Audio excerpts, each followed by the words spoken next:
السلام عليكم ورحمة الله وبركاته. أصحابتك وحرم بشير أتم جيمر برو أوفيشيال وأن سلام يا مان توحان دين وضع 10 ير وآد وفايدة بدن أو كصابسن وحيابها أو كصابسن إن سيدا عادوها كينجرين كرتيب أما وتبسين كرتيب إن فيد مايت أما وح أبليكيشن كان الله يقانو فيد مايت دالكاسي إنديا لغا ليهي Soomaalida badankeedu isticmaalaan.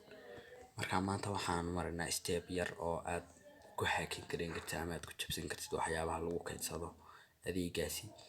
Marka hore asxaabta waxaan idinka baryaa inaad subscribe saartaan channelka videogana like ku qabataan. Haddii aad ka mid tahay asxaabteedu fadlan subscribe saar channelka. Haddii aad nagu soo biirtay maantana oo aan ku soo dhaweynaynaa waxaad naga heli doontaa daily video. Asxaabta marka maanta waxaan baranaa step yar oo lagu jabsan karo. Marka imika ayaan ku degelinaa cashirkeena si fiican ila socda. Subscribe, like, share and comment more. Subscribe for more waa idinka iyo xagin. Taawasho aan asxaabta imika waxaan ku degelinaa cashirkeena soo jeesta naga daahinina naga markasta idin diyaar. asxaabta wada aragtaan marka ugu horeysa waxaan ku jirnaa application-kii loo yaqaan Feedmate. Marka waxa uu na weydiinayaa iminka password ayaa na weydiinaya ma garanayno. Waxaan sameynaynaa step-yadii ayaan marinaa aan application-ka horaantiisa soo guda galno. Asxaabta application-ku sidaas ayuu kugu soo furmi doonaa. Marka waxaad sameynaysaa marka ugu horeysa waxaad tegaysaa bartaas loo yaqaano waxaad tegaysaa marka ugu horeysa bartaas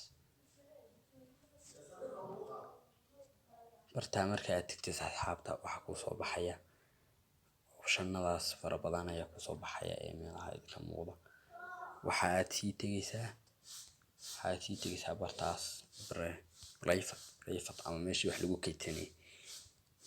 marka kale waxaad kasii gudagaysaa bartaasi hoose bartan hoose ayaad markaas asxaabta waxaad mar labaad sii gudagaysaa bartaas idin muuqata ayaad sii gudagaysaa. bartaas markaad ku dhufatid waxa automatically ahaan kugu soo baxaya meeshii passwordka ayaad markaas gelaysaa. Wadaagta asxaabta waxa uu imika na weydiinayaa si automatically passwordna uma hayno. markaas waxaan doonayaa inaan jabsano. sababtii ayaan ku jabsan karnaa waa maxay sida loo jabsado. asxaabta uma baahnin Bodygram. dadku waxay madaxa hackerka in Bodygram kaliya loo adeegsado balse mobilkaaga dhexdiisa waxyaabo badan ku duwan ayaa jira. imika waxaan isticmaalnaa mobilkayga dhexdiisa. waad ka wada noqonaysaa ama waxaad taabanaysaa falaadha yar idin muuqata. markaad ka noqotid waxaad tegaysaa bartaasi idin muuqata.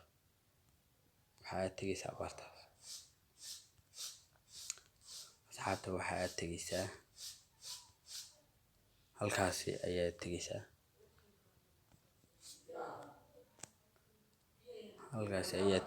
halkaa markaad tagtid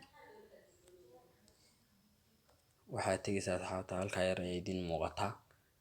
bartaa markaad tagtid waxaad kasii dooranaysaa bartaas settings markaad kasii doonaysaa asxaabta waxaad sii gudagaysaa others meeshaas ay ku qoran tahay others. markaad kusii dhufatid waxaad kasii dooranaysaa bartan yar ay ku qoran tahay reset private password oo ah restore garay ama se jabso private passwordka qofka. saas ayaad ku jabtaysaa asxaabta oo aad ku ogaanaysaa xogta qofkaasi ama se haddii uu ku diidan yahay ama aad wax ka rabtay si khaldan fadlan ha u isticmaalin. waan ku salaamayaa. waxaan maleynayaa inaad mar hore saartay subscribe aad ka midna tahay asxaabta mar walba ku xidhan channelka sida adiga oo kale. assalaamu calaykum.